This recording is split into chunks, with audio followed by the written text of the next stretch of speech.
I'm not at church.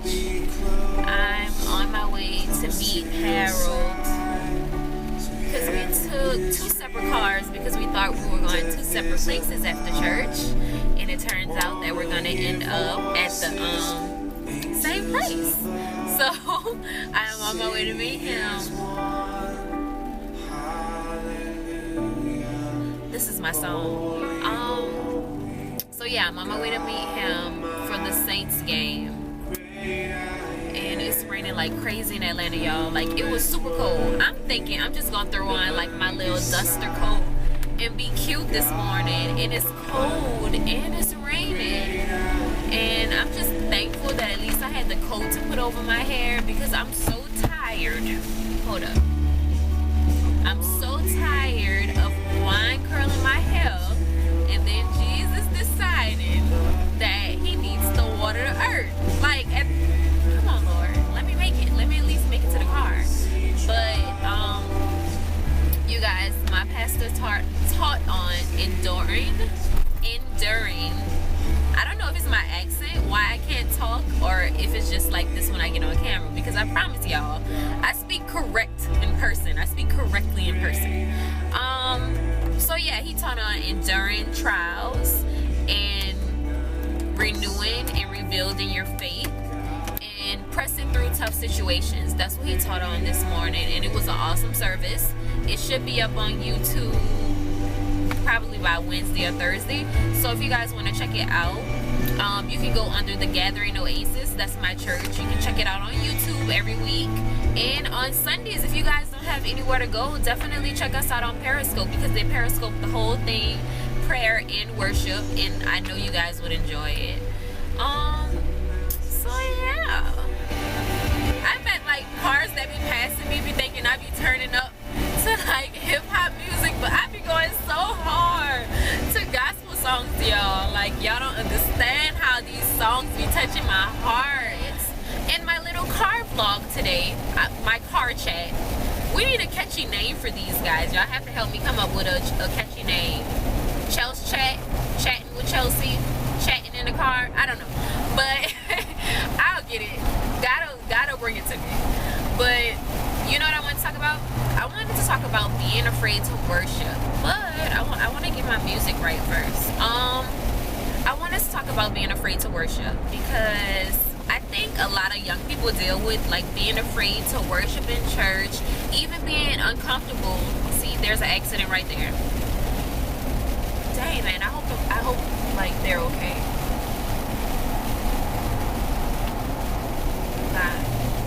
Touch situation. But even being uncomfortable to worship when you're alone, I think a lot of young people and older people deal with that, and I dealt with that.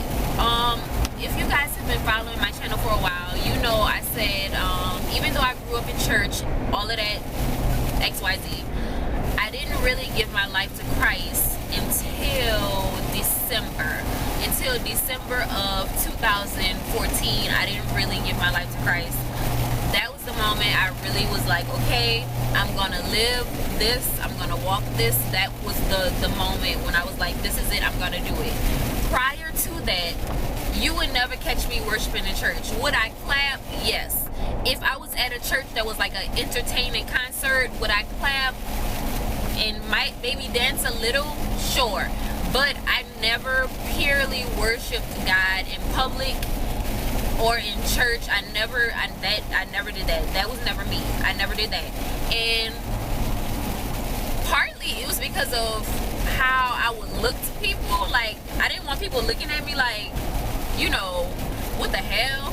And another reason I didn't do it, because I was all up in the clubs and I didn't want to be all, yes Lord, in church, knowing after church that night I was going out.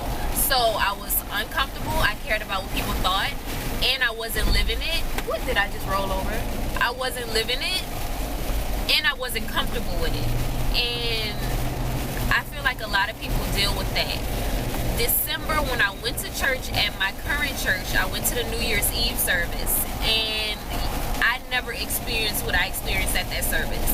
My makeup was done. Me and my friend had we knew we were going to dinner, and we didn't know if we were like going to a lounge or a bar afterwards. We didn't really know what was going to be up, because we were at that awkward point where I was starting to really be a Christian and she wasn't. So she wanted to go out, I didn't want to go out. I was trying to really walk this thing out. So we didn't know, like it was up in the air. Needless to say, we was looking nice, we was dressed up, our face was beat, and we went to church. I did not expect that service to go that hard. I didn't expect it. And when it did, and they were in the midst of worship, I closed my eyes and I literally heard God say, let go. Worship me, let go. Keep your eyes closed. Really give me pure worship. And I'm like, what the hell? I'm like, I can't, because you know, I felt the tears welding up. And I'm like, I don't want these people looking at me crying, thinking I'm going through something crazy, which I was. And I'm like, I can't. And God was like, lift your arms up, praise me. And I had never did that before. So I lift my arms up, and immediately, can't nobody tell me nothing different. I felt God embrace me. Like God embraced me. He touched my hand. I felt it. And I broke down. I had to hold on to the seat in front of me with one of my hands, because it was such a strong presence. I'm like, oh my God, this is seriously real. And I just heard God just confirming his promises to me, like, I'm here for you, I'll never leave you. He was preparing me for everything that I was about to go through, for the friends that I was about to lose, for everybody who's gonna look at me crazy, for this new walk that I was going into. And my friend next to me was like, girl, like, your makeup, you're ruining your makeup because you're crying so hard. She's like, cry like this, like trying to show me to tilt my head down so the tears could fall on the floor and not run down my face. But I'm like, no, like, I don't care. And I just felt it, and it was just, I felt God's presence literally urging me to worship him. And I worshiped him that night. I didn't know none of the songs, because I had never heard Hillsong. I had never heard, what's her name? I know her last name is Joe. I don't want to say the wrong name. I had never heard none of these songs, but they were so freaking powerful, and they just touched my spirit like no other songs had ever touched my spirit. I had heard choirs, but I had never heard nobody sing like the young man who sung that night. His name is Jonathan Traylor. You can look him up on YouTube. That's Jonathan Traylor. I have to say it right, because obviously I can't talk. So I had never experienced that. And ever since then, ever since that night in December, New Year Eve night, I've been worshiping ever since. Like, I don't care if I'm at a gospel concert, I don't care if I'm at a church. If they cut on some gospel, I am worshiping, hands lifted in the air, eyes closed, just singing my heart out. And after that night, I'm like, all those songs that he sung, I looked at the service afterwards. I'm like, I'm gonna learn all these songs. I'm gonna listen to these artists, because I'm going back to that church. This is gonna be my church, and I'm gonna know these songs, and I'm gonna be able to worship along with them in these songs. So after that night, I've been, you cut on some Hillsong and don't see me worship the Lord. I will, girl, you better. But I know young people deal with it, because there was a girl, this was weeks ago, she said she didn't worship in church, even if she wanted to, even if she felt the urge to do it, she wouldn't do it. And I'm like, you have to let go of that people bondage, because a lot of the times, at the root of that is people bondage. Whether you're at church with your friend, your boyfriend, your girlfriend, you're like, man, I don't want people looking at me crazy.